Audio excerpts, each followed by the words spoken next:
Hello everyone.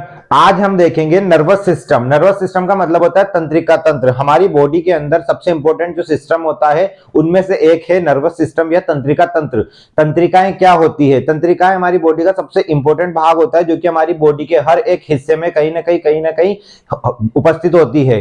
तंत्रिकाएं संवेगों को या सूचनाओं को ब्रेन से लेकर के हमारी बॉडी के हर एक पार्ट में पहुंचाती है तथा बॉडी के सारे भागों की सारी सूचनाएं जो भी होती है ब्रेन तक पहुंचाती है। तो ये सारा सिस्टम किस तरीके से काम करता है, किस तरीके से बॉडी ब्रेन के साथ कोऑर्डिनेट करती है और हमारी नर्व्स को कंट्रोल करती है, तो इसके बारे में आज हम देखते हैं। तो सबसे पहले हम देखते हैं नर्वस सिस्टम क्या होता है, किस तरीके से ये काम करता है। Nervous system detect and respond to changes inside and outside of the body. मतलब नर्वस सिस्टम क्या करता है, हमारी बॉडी के अंदर और बॉडी के बाहर मतलब एक्सटर्नल एनवायरनमेंट में होने वाली जो भी घटनाएं हैं, जो भी परिवर्तन है, उससे हमारी बॉडी को रूबरू करवाता है, उसके साथ में बॉडी का कोऑर्डिनेशन बनाता है, सहयोग बनाता है।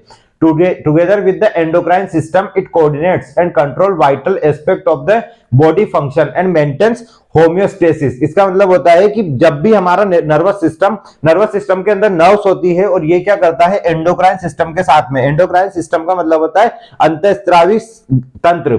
ये क्या करता है, एंडोक्राइन सिस्टम हमारी बॉडी के जो भी हार्मोन्स है अंदर के उनको सिक्रेट करता है। तो इस तरीके से क्या होता है, एंडोक्राइन सिस्टम और नर्वस सिस्टम दोनों मिलकर के क्या करते हैं, एक साथ कोऑर्डिनेट करते हैं और हमारी बॉडी के जो भी वाइटल एस्पेक्ट होते हैं, वाइटल एस्पेक्ट का मतलब हमारी बॉडी के अंदर जो भी वाइटल साइंस होते हैं जैसे temperature, pulse, respiration, blood pressure और इसके अलावा ऑक्सीजन और पेन हमारी बॉडी का एक वाइटल एस्पेक्ट है। तो इन सब चीजों से हमारी बॉडी को क्या कराते हैं, ये कोऑर्डिनेट करते हैं। साथ ही बॉडी का होम्योस्टेसिस मेंटेन करते हैं। होम्योस्टेसिस का मतलब होता है कि सर्वाइवल के लिए, जीवन जीने के लिए बॉडी के अंदर जो फिजिकल चेंजेस होते हैं, मतलब हमारा जो बॉडी है वो किस तरीके से, हमारा ब्रेन, हमारा माइंड किस तरीके से कि कोई भी सिचुएशन हमारे सामने आती है तो उसमें किस तरीके से हम खुद को ढालते हैं, दैट इज कॉल्ड होम्योस्टेसिस। तो इस सारी कंडीशन को देखता है हमारा central nervous system, nervous system. अब नर्वस सिस्टम के तीन इंपॉर्टेंट पार्ट होते हैं, तीन टाइप्स होते हैं।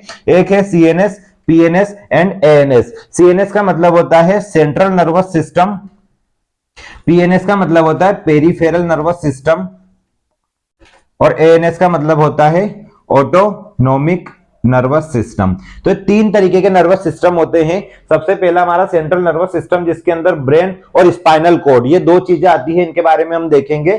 सेकंड हमारा है पेरिफेरल नर्वस सिस्टम, इसके अंदर आता है क्रेनियल नर्व्स और स्पाइनल नर्व्स, ये दो तरह की नर्व्स इसके अंदर आती है। और थर्ड है ऑटोनॉमिक नर्वस सिस्टम जिसके अंदर पैरासिम्पैथेटिक सिस्टम और सिंपैथेटिक सिस्टम ये आते हैं। तो एक एक करके हम तीनों को देखेंगे आगे। उससे पहले हम देखते हैं कि नर्वस सिस्टम के लिए जो सबसे इंपॉर्टेंट होता है न्यूरॉन, वो क्या होता है, किस तरीके से काम करता है और उसके कौन कौन से भाग होते हैं। तो सबसे पहले देखते हैं न्यूरॉन। न्यूरॉन को नर्व भी कहते हैं। नर्व का मतलब होता है तंत्रिका। तंत्रिका तंत्र में जो तंत्रिकाएं होती है जो हमारी पूरी बॉडी में फैली होती है वो होते हैं न्यूरॉन। ये कुछ इस प्रकार की तंत्रिकाएं होती है, इसको समझेंगे हम लोग। Neurons are the basic unit of nervous system in a living body. मतलब न्यूरॉन्स क्या होते हैं, हमारी जो बॉडी होती है, हमारी बॉडी के अंदर में, हमारी लिविंग बॉडी के अंदर में जो सबसे इंपॉर्टेंट यूनिट होती है, सबसे इंपॉर्टेंट इकाई जो होती है वो होता है न्यूरॉन। इसके अलावा which carries indicates from one parts of the body to the other part of the body। मतलब ये क्या करता है, सूचनाओं को एक स्थान से दूसरे स्थान तक ले जाना और साथ में दूसरे स्थान से वापस से पहले स्थान तक लाना, इस प्रकार का जो कार्य होता है सूचनाओं का आदान प्रदान करना, वो कौन करता है, न्यूरॉन के द्वारा वो कार्य संपन्न होता है। Nerve connected with brain and spinal cord, ये सबसे इंपॉर्टेंट है कि जो हमारी नर्व होती है, हमारी तंत्रिका होती है, पूरी बॉडी में फैली होती है, लेकिन पूरी बॉडी का जो भी जितनी भी नर्व्स होती है वो सारी कहां कनेक्टेड होती है, हमारे ब्रेन और स्पाइनल कॉर्ड से। इस तरीके से हम देखते हैं क्रेनियल नर्व, जो क्रेनियल नर्व है वो ब्रेन से कनेक्टेड होती है, स्पाइनल नर्व हमारी स्पाइनल कॉर्ड से कनेक्टेड रहती है। अब हम देखते हैं कि न्यूरॉन या नर्व किस तरीके का होता है। तो ये एक न्यूरॉन है, इस न्यूरॉन के अंदर दो इंपॉर्टेंट भाग होते हैं, इनको हम देखते हैं।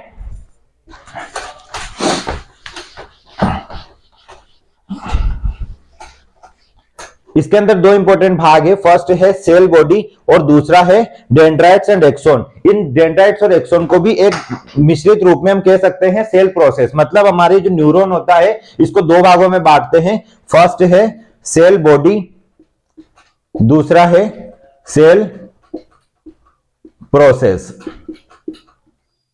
सेल बॉडी का मतलब होता है ये जो ऊपर वाला हिस्सा है, जो अंदर वाला ग्रीन वाला हिस्सा और ये जो अंदर वाला हिस्सा है, ये है सेल बॉडी। सेल बॉडी मतलब जिस तरीके से हमारी बॉडी में बहुत सारी सेल्स होती है, उसी तरीके से न्यूरॉन का भी एक सेल होता है। न्यूरॉन का जो सेल वाला हिस्सा होता है इसे बोलते हैं सेल बॉडी। सेल बॉडी के अंदर में एक न्यूक्लियस होता है जो कि आसपास साइटोप्लाज्म से, मतलब जिस तरीके से हमारी एक नॉर्मल सेल्स होती है, ह्यूमन सेल्स, जिसके अंदर साइटोप्लाज्म, माइटोकॉन्ड्रिया, राइबोसोम ये सभी कुछ होते हैं, उसी तरीके से हमारी इस वाली सेल बॉडी के अंदर भी एक न्यूक्लियस होगा और आसपास साइटोप्लाज्म और कुछ ऑर्गन्स और भी होंगे। इस तरीके से सेल बॉडी हमारा एक इंपॉर्टेंट भाग होता है।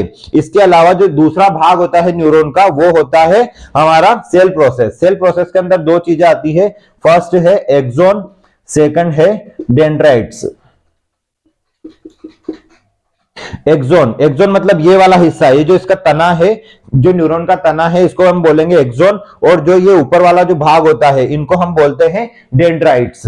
तो ये दो इंपॉर्टेंट भाग होते हैं जो कि सूचनाओं को लाने का काम करते हैं और सूचनाओं को पहुंचाने का काम करते हैं। इस तरीके से ये जो हमारा हिस्सा होता है एक्सॉन वाला हिस्सा, एक्सॉन वाला हिस्सा क्या होता है, एक बड़ा हिस्सा होता है, बड़ा हिस्सा होता है। ये क्या करता है, जो भी सूचनाएं हमारे ब्रेन के अंदर है, ब्रेन वाली सूचनाओं को इन टर्मिनल बटन्स के द्वारा, ये जो रेड कलर में टर्मिनल बटन्स दिख रहे हैं, इन टर्मिनल बटन्स के द्वारा क्या करता है, ब्रेन से सारी सूचनाओं को पूरी बॉडी में लेकर जाने का कार्य करता है। और जो डेंड्राइट्स होते हैं, मतलब ये डेंड्राइट्स वाला हिस्सा, ये क्या करते हैं, जितनी भी बॉडी में सूचनाएं हैं, बॉडी के हर एक भाग से सारी सूचनाओं को, सारी इंफॉर्मेशन को लेकर के और अंदर हमारी सेल बॉडी के अंदर लेकर आता है। इस तरीके से हमारा ये दोनों भाग काम करते हैं। फर्स्ट पार्ट है सेल बॉडी, सेल बॉडी जिसके अंदर एक न्यूक्लियस होगा, आसपास साइटोप्लाज्म होगा, और ये क्या करता है, प्रोटीन का प्रोडक्शन करता है। प्रोटीन का प्रोडक्शन करने से क्या होगा, इसके जो जितने भी ऑर्गन्स है उन सबको मजबूती, स्ट्रॉन्गनेस या फिर उनको बहुत पावर मिल जाती है। इसके अलावा दो भाग जो हमने देखे हैं, एक्सॉन्स और डेंड्राइट्स। एक्सॉन ये वाला हिस्सा होगा जिसके अंदर ये सब कुछ भी शामिल है, और डेंड्राइट्स ये जो ऊपर जो फैले हुआ हिस्सा है, इनको कहते हैं। जो एक्सॉन्स होता है ये वाला हिस्सा, ये क्या करता है, सूचनाओं को ब्रेन से दूर लेकर जाता है, और ये डेंड्राइट्स क्या करते हैं, सारी सूचनाओं को पूरी बॉडी से लेकर के ब्रेन तक लाने का काम करता है। एक्सॉन्स के अंदर में एक माइलिन शीथ होती है, शीथ का मतलब एक परत होती है जो कि क्या करती है, इसकी न्यूक्लियस को, ये न्यूक्लियस होता है हमारा एक्सॉन का, न्यूक्लियस को कवर करके रखती है। इस तरीके से ये काम करता है।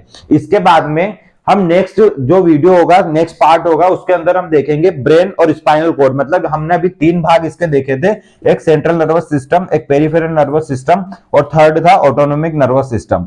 तो सेंट्रल नर्वस सिस्टम के अंदर हमने देखा था ब्रेन एंड स्पाइनल कॉर्ड, जिनके बारे में हम अभी नेक्स्ट पार्ट में देखेंगे।